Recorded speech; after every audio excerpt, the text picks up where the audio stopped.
അനുമോളുടെ രൂപം മാറി, ക്യാരക്ടർ മാറിയിട്ടില്ല, ഭാവം മാറി. ഇത്ര ദിവസം പിടിച്ചു നിക്കൂന്ന് പ്രതീക്ഷിച്ചിരുന്നു. ഇല്ല ഇത്രയും 100 അനു പറഞ്ഞിരുന്നു പോവാൻ നേരത്ത് ചേട്ടാ ചിലപ്പോ ഞാൻ ഒരു മാസം കഴിഞ്ഞാൽ തിരിച്ചു വരുമായിരിക്കും. പക്ഷെ അത്രയും ദിവസം നിൽക്കുമെന്ന് ഞാൻ വിചാരിച്ചില്ല. അനുമോളൊരു കുറച്ചു ദിവസം കഴിഞ്ഞപ്പോ പലരും പറയണ കേട്ടോ അനുമോള് പരിപാടിക്ക് പറ്റിയ ആളാണ്.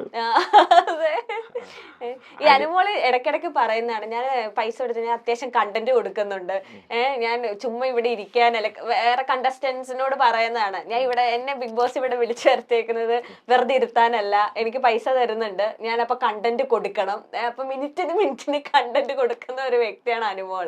സ്റ്റാർ മാജിക്കിൽ അങ്ങനെയായിരുന്നു, കണ്ടന്റുകൾ ഞങ്ങൾ പറയാറുണ്ട്. ഞങ്ങൾ പറയുന്നത് നിങ്ങള് ആക്ച്വലി നമ്മളെല്ലാം ഫ്രണ്ട്സ് ആണ്, പക്ഷെ നിങ്ങളിവിടെ വരുന്നത് ഡെലിവറി ചെയ്യാനാണ്.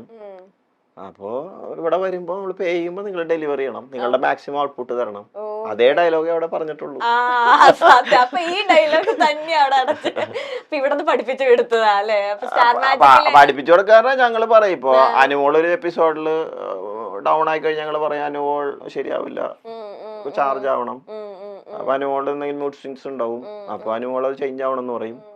അപ്പോ ഞങ്ങള് പറയും, അപ്പൊ ഞങ്ങളുടെ കൂടെ ഉള്ള ആരെങ്കിലും ഒക്കെ പോയി പറയും അനുമോൾ പൈസ വാങ്ങിച്ചിട്ടാണ് വന്നിരിക്കുന്നത്, അനുമോൾ കണ്ടന്റ് കൊടുക്കണം.